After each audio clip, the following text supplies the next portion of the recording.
berfungsi untuk mengidentifikasi aset-aset apa sih yang sekolah kita miliki yang dapat digunakan untuk kegiatan yang berpusat pada murid-murid kita.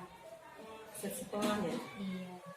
Itu modal manusia ya. Modal manusia itu diantaranya ada murid, ada guru, ada kepala sekolah, ada tenaga pendidikan, ada orang tua siswa, atau murid ya, pengawas, masyarakat, dan dinas-dinas terkait. Iya, kalau guru alhamdulillah di sini sekolah kita udah ASN semua ya Bu ya, hampir 90% ya.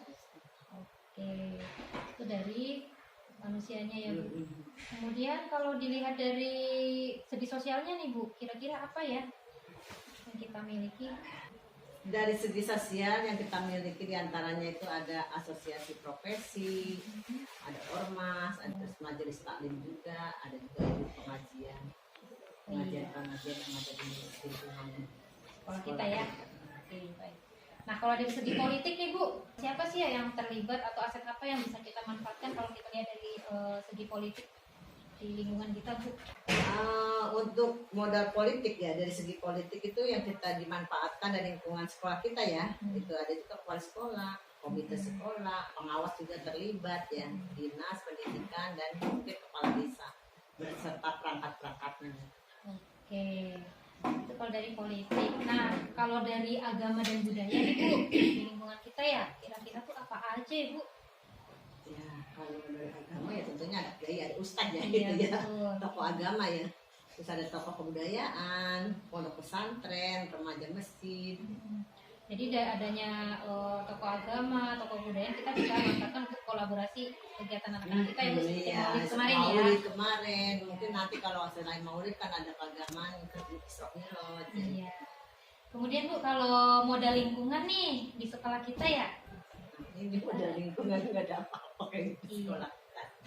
tapi kita ada taman ya Bu? di Ada, depan ya? alhamdulillah walaupun taman itu kecil. Iya. Yang penting ada lah, ada juga. Nah kalau gazebo mungkin ya itu. Gazebo ya. Ada ya, gazebo juga ada halaman, terus lahan yang produksi, misalnya peternakan, perkebunan itu kayaknya kita Iya. belum ada kalau di Belum Satar ada. itu, apalagi kolam ikan nggak ada ya. Ada. Hanya itu yang di namanya yang di sekolah kita, karena sekolah kecil ya, juga terletaknya juga di daerah pedalaman seperti ini, ya itulah yang dimiliki oleh satu. Jadi halaman sekolah kita itu multifungsi ya Bu, bisa kita gunakan Iya. untuk ibadah, kegiatan literasi anak-anak. Oke Bu, kita lanjut ya Bu. Nah kalau dari segi fisik nih Bu, Kemudian alhamdulillah kemarin juga kita udah dapat di tahun 2021. Nah itu yang satu yang 3 ruang lagi itu kan harus kita dapat kemarin, masih ya seperti itulah, masih bisa digunakan kelas karena lapangan ya Bu. terlalu parah kelasnya. Lapangan ada Ibu kita ya? Lapangan ada walaupun kecil. Toilet punya Toilet ya? alhamdulillah ada. Ruang guru kepala sekolah kita punya. Ruang guru ada, tapi ruang kepala sekolah kayak nggak ada. Belum ya? Karena ruang guru itu dibagi-bagi. Iya. Ada ruang kepala sekolah, ya udah dah apa namanya dicampur. Iya, jadi kita benar-benar memaksimalkan aset Yang kita, ada. ruang guru kita setting sedemikian rupa supaya ada ruang guru, Iya. ruang semua jadi ada gitu ya Bu ya? Ya, walaupun satu ruangan, jadi di dalamnya ada beberapa ruangan seperti itu. Oke Bu, yang terakhir nih Bu, modal finansial. Nah, kalau startup sendiri di sekolah kita modal finansialnya apa sih Bu? Ya itu paling dari dana bos, Dana atau bos, BD, ya. bos provinsi, bos pusat. Nah, kita udah selesai melakukan identifikasi analisis aset yang ada di sekolah kita. Alhamdulillah ini sudah meskipun penuh keterbatasan ya Bu, Iya, Tapi- karena sekolahnya itu dengan jumlah siswa yang sedikit. di bawah 100. Iya, tapi kegiatannya tetap Alhamdulillah berkat ada berjalan. guru-guru yang datang, banyak guru kan, guru PNS sudah hampir 90%. Iya. Terus udah kemarin juga tahun kemarin didatangi P3K sampai 8 P3K ya. Iya. Jadi modal manusianya kuat ya Bu ya. Nah itu yang kita, itulah ikon kali, mungkin apa sih namanya harapan Iya. dari kepala sekolah itu, karena datangnya itu mungkin sekolah itu bisa berkembang, bisa pokoknya berubah lah, sedikit demi sedikit gitu. Oke, baik Bu, itu saja. Terima kasih atas waktunya. Assalamualaikum warahmatullahi wabarakatuh. Waalaikumsalam warahmatullahi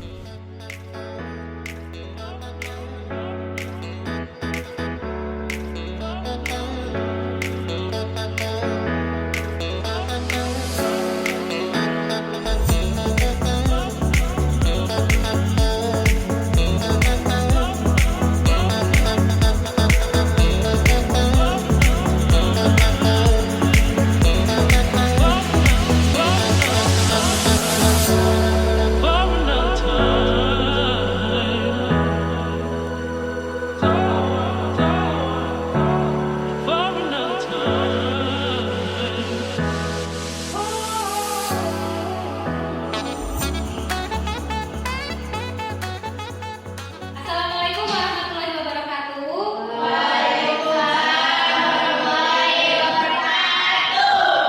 Selamat siang, murid-murid PKI semua dari kelas 7, kelas 8, dan kelas 9. Bagaimana kabarnya hari ini? Baik. Alhamdulillah ya, semua dalam keadaan baik. Oke anak-anak, pada kesempatan siang hari ini, Miss Ayu akan mengajak kalian untuk berdiskusi mengidentifikasi aset, kekuatan atau modal yang dimiliki oleh sekolah kita yang dapat kita gunakan untuk kegiatan-kegiatan yang ada di sekolah kita, baik kegiatan ekstrakurikuler ataupun kegiatan pembelajaran ya. Nah, di sini akan kita petakan ke dalam 7 modal ya. 7 modal utama yang sekolah kita miliki. Jika dilihat yang pertama dari segi manusianya, modal manusianya ya. Yang kedua dari segi lingkungannya atau kita sebut dengan modal lingkungan. Yang ketiga modal agama dan budaya. Yang keempat modal politik. Yang kelima modal fisik. Yang keenam modal sosial dan nanti yang terakhir atau yang ketujuh ada modal finansial ya, yang berhubungan dengan keuangan. Oke, kita identifikasi dari yang pertama modal manusia. Nah, dilihat dari modal manusianya, sumber daya manusianya yang sekolah kita miliki, ada apa saja kira-kira? Bagaimana guru-guru di SMP Negeri 1 Anak Tambelang? Cerdas, disiplin, pintar, mengajar sesuai jurusannya. Maksudnya gimana nih mengajar sesuai jurusannya? Oh, kalau dulu gurunya ngajar double-double. Jadi maksudnya gimana nih ngajar double nih?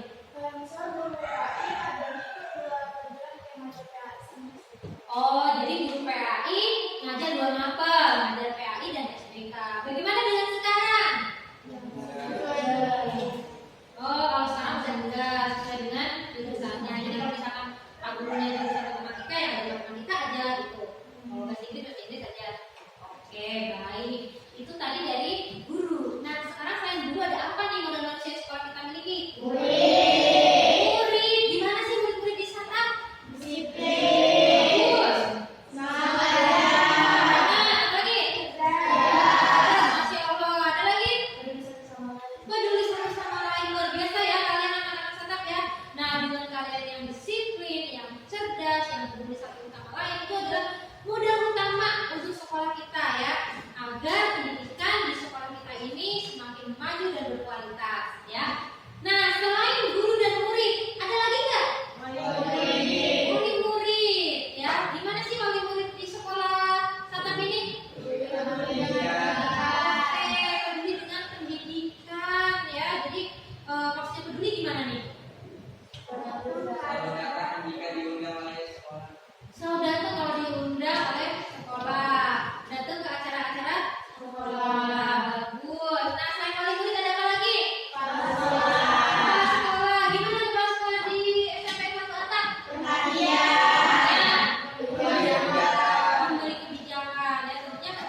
PPN juz 30, juz 29